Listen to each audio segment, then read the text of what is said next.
Team Funware. We're really excited to have you here.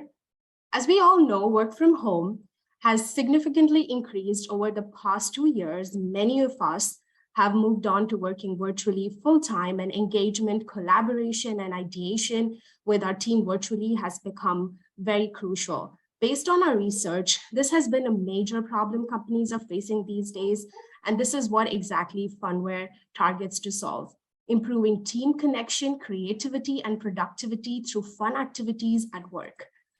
Our team consists of me based out of Toronto, Gabby from LA, Andrea from Texas, Mandy from Rhode Island, Hari, our developer, our mentor, Kostav, and our founder, Paul.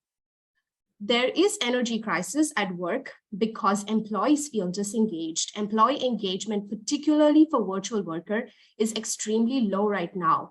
Some of the data findings that we've had from great data sources was 43% of leaders believe that relationship building is the greatest challenge in virtual and hybrid work. 50% of virtual employees feel lonelier at work than before migrating to virtual and hybrid structures. Our problem statement is leaders in virtual environments are struggling to foster team engagement, and this is leading to ineffective meetings, overwhelm, and burnout, which in turn impacts creative thinking and collaboration within teams. Handing over to Andrea. Let's take a quick look at some of the evidence from our research. Lack of face-to-face interaction makes it difficult to develop trust. And in-person work promotes social collaboration that does not happen naturally in the virtual space.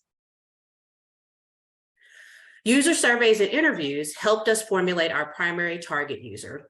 Let's meet Jake, a 30-year-old product team lead who's worked from home for over a year. Jake wants to maintain high productivity within his team, build new relationships and maintain old ones, collaborate creatively with his team members, and create a safe and positive work environment. Some of Jake's pain points include the inability to meet often with his coworkers in person. He finds it difficult to be creative and collaborative in a remote setting, and there are far too many meetings where cameras are off and his team is not fully engaged. Our solution addresses Jake's pain points related to engagement, collaboration, and creativity. So now I'll take you through a short demo of our product. Okay, Jake and his team are struggling to find a solution for a critical business problem, and he's decided to facilitate an ideation exercise at the start of their meeting. So Jake accesses Funware and he shares his screen with the team. Prior to jumping into the ideation exercise, the team will review information related to the activity and watch a short instructional video. Now let's get started. The exercise will be broken into 3 phases. Phase 1 will consist of a 7-minute activity where the 10-member team will be broken into smaller groups, and the smaller groups will write down the worst ideas for the problem they are trying to solve, with one person working as the record keeper.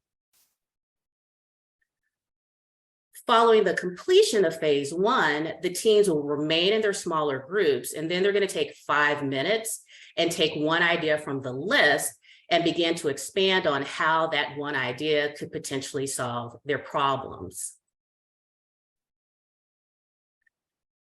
At the end of the 5 minutes and at the end of phase 2, the smaller groups will reconvene, and the larger group will take 10 minutes to share the solutions or ideas from phase 1 and determine if there's anything that they can expand upon and move forward with to solve the business problem that they've been presented with.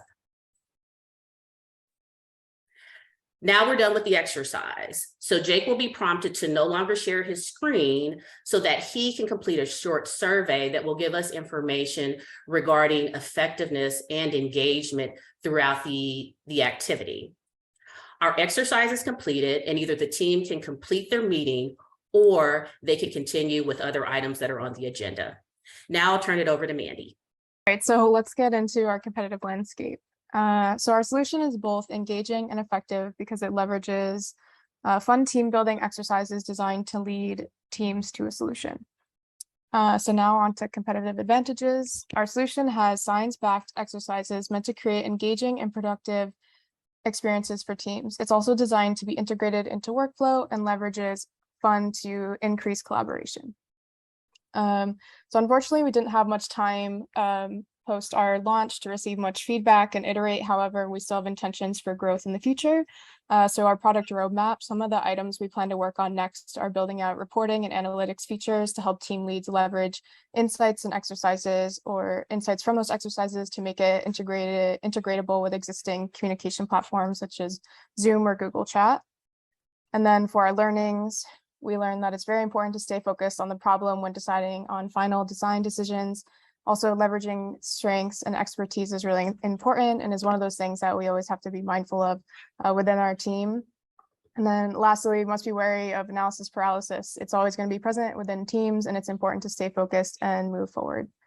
And so that concludes our presentation. I put it in the chat, but I'll say it. So I had a few questions. Great job, first off. I love fun activities. I'm that person who's always looking for fun things to do with my team. Bosky knows I've done one with PMDojo. But how, or do you have any thoughts on how you would address this transition back to more of a hybrid where there's still remote folks, there's in-person folks, and whether or not you've considered how that will affect your product? Also, you know, how is this different from products like Miro, where you can set up a similar workshop type activity, but it's maybe a little bit more manual? Maybe that's my answer. And then the last question is, how would you promote engagement for somebody who's just doesn't engage in this type way? They don't like fun and games or this type of activity. How would you, maybe, figure out ways to solve that? So they're all in the chat. So sorry for listing them all out really quickly. Well, I'll start with one of your questions, and then the team can either elaborate or they can move on to or answer some of your other questions.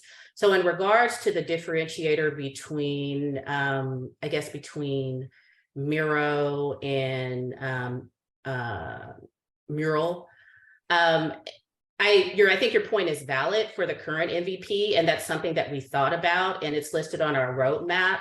That with the next iteration, the intent or the idea would basically be to complete the entire activity within the application or the platform. So you're no longer having to launch out to a Mural. It's all embedded within the platform. And then also at some point integrating with Zoom.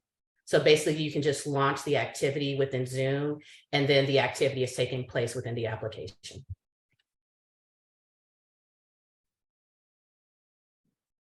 I don't know, does that answer your question, Nicole? Yeah, no, I think you've got some good thoughts. I really like the Zoom integration particularly because I think, Zoom has some good features, but to be able to plug that in would be really great. And then I don't know if someone from the team wants to address some of Nicole's other questions. So in terms of hybrid structure, we did think about this, and this was initially when we were doing our user research and we were trying to get our target users. We did think about if this is just for a fully virtual team or if this is just for a hybrid team or in person. I think these activities are incorporated in such a way right now and in the future that it's within the existing workflow. So it does not have to be just doing it virtually. Also, the purpose is that the facilitator piece, where there is someone who is actually facilitating these activities going on Miro and doing a whole process of mapping these out. The product lays out everything that's in there, that nobody has to go in and demonstrate what is to be done, how it is to be done. They can just start sharing their screens or put this up on a screen if they're in person and start performing these activities rather than having to demonstrate and make everyone go through step-by-step process or have a facilitator do this.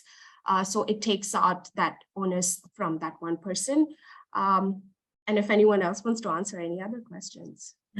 Last one about how do you engage someone who just doesn't like to have fun is probably just a universal question in general.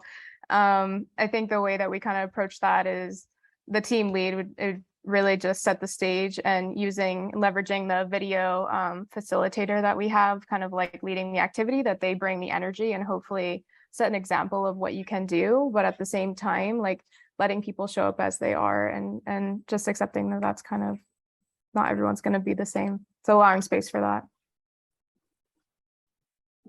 Yeah, I agree, Nicole. Really great answers, really thoughtful answers. And that's something to think about is, you already, I think Bandy said it, is kind of see over time also how the usage is, but then also, like you're saying, work with these personas, almost like these team managers. I don't know if they would be your buyer personas, but that is something to think about, is what are the decisions that are being made by these buyer personas who are making decisions of whether something like this would be valuable.